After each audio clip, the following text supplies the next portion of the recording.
Clothing. For some, it's something they put a lot of thought into. For others, not so much. For one Big Island-based fashion designer, clothing is not only his livelihood, it's his passion. A passion that has led him on a journey to explore his Filipino culture and bring all that he has gathered back to Hawaii.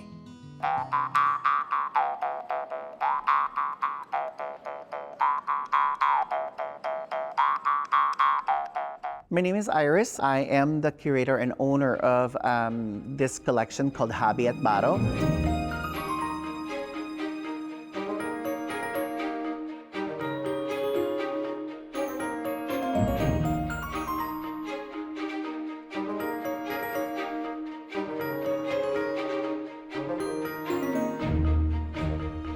Habi is weaving and Baro is clothing. When you see the collection, that there's actually different clothings from different parts of the Philippines. When you talk about the Philippines, a lot of times people would actually have this mono thinking in regards to what they have as an idea of the Philippines, which is the modern Filipinos. I'm wearing a modern daytime barong, but traditionally it would be made out of the pineapple fiber.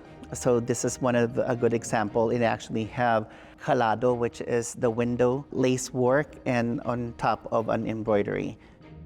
This is the Filipino silk, which is called usi. A lot of times they confuse the two, but you could see again incredible artwork. So this is actually mid-century from the 50s and the 60s.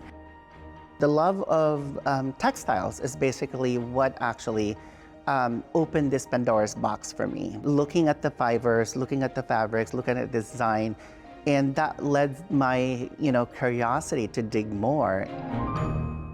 Doing this collection is an Indiana Jones, so to speak. Traveling the islands from a plane to a boat to a little motorcycle, and then hiking miles and going down ravines, valleys, crossing over rivers. There are, I would say, at least 25 different tribes that I actually got to visit. And again, with the clothing, each particular tribe would have their own particular colors, their particular patterns on what it represents. This is one of my prized possessions in the collection. I actually have a bolo, or a knife of a headhunter. So I also have his belt, which is made out of large cowrie shells from the ocean. These are people that are actually in the north. So a lot of the shells are actually trade from the lowland coming up because they don't have shells up there. So it's something that they take pride on. The belt itself is more than 150 years old. You would notice that it's actually still have the original rattan where the belt is attached to. This is the pineapple fiber, or the piña. Well, it is a type of organza or organdy. Organdy is one of those transparent material. So you actually have a certain stiffness to it. So it's basically the leaves. And they would scrape it with this, coconut shell, where they would actually take the leaves and actually just scrape it off, and you'll see all the fibers coming out. And so somebody would actually take it. So this is one of the raw. You could even see, the stickiness to it and things. And they would wash this, and then they would go ahead and hang it to dry in the sun.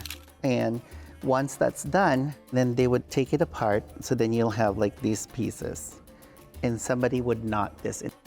Imagining your hair, knotting it together, and that's basically how tedious this work is. And if you feel this, there's actually a little knot in between here where you can't even feel it, but you can feel it. And so it'll be in this form, almost like a wool. And then we wind it in the bobbin. And this is what used to go in the shuttle to actually go ahead and start the weaving. This is from Mindanao. Lake Cebu is in particular where they are in South Cotabato. So, this is the Tibuli tribe. This is basically their garb. These are the ladies. They are called the dream weavers. Their patterns are always derived from images from their dreams. They believe that it's actually ancestors speaking to them. In this case, it'll have like the tinalak, which is the ikat weaved with banana fibers. The banana actually doesn't produce a good fruit. So its trunk is where the fibers are extracting from. And just like with the piña, it has the tedious things of scraping the materials, harvesting the fibers, washing it, drying it, then separating it, just like you would do your hair, knotting it again. And then this particular process, they actually had the ikat design, which is the tie-dye resist. A lot of the dyes are natural dyes. So red is from noni, the black is from a banyan. They actually have the turmeric, the yellow. They like bling. The sequins on these ones are actually created from the abalone shells. I can't specify enough in regards to natural resources. Everything was harvested from the bananas and all the different dyes that's used. I actually went to one of their river to collect the little clam shells where they would go ahead and burn it to create the lime to set the dye. A lot of the things that they actually use and a lot of things that they do are reusable and renewable resources. So the fibers are all naturals. Everything comes from the elements.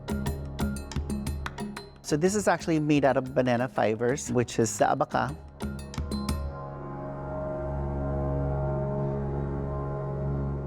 One of my motto is actually wear Pinoy, be Pinoy.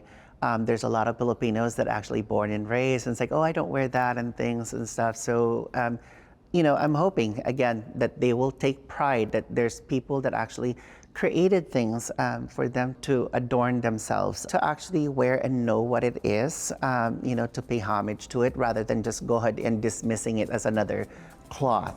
It took a village to create this particular piece. A farmer would grow the pineapples, and then somebody else would harvest it, and then another family would wash it and dry it, and then it gets handed to another family to make the thread, and then it goes to the weaver. From the weaver, it goes to the embroiderer, and that's when it goes to the market to our hands to use. And that's why, with that much love, you know, that's one of the things that I always share. It's not a piece of cloth. There's so much mana, which is a synonymous word with the Hawaiians, where it's the same thing. It's a treasure. It's a heritage. It's something that you hold dear in your heart because there's so many hands in it. PBS Hawaii continues a tradition of storytelling thanks to your generosity. If you'd like to support our mission, please visit pbshawaii.org and click on the donate button. For Home is Here, I'm Kala'i Miller. Ahui ho.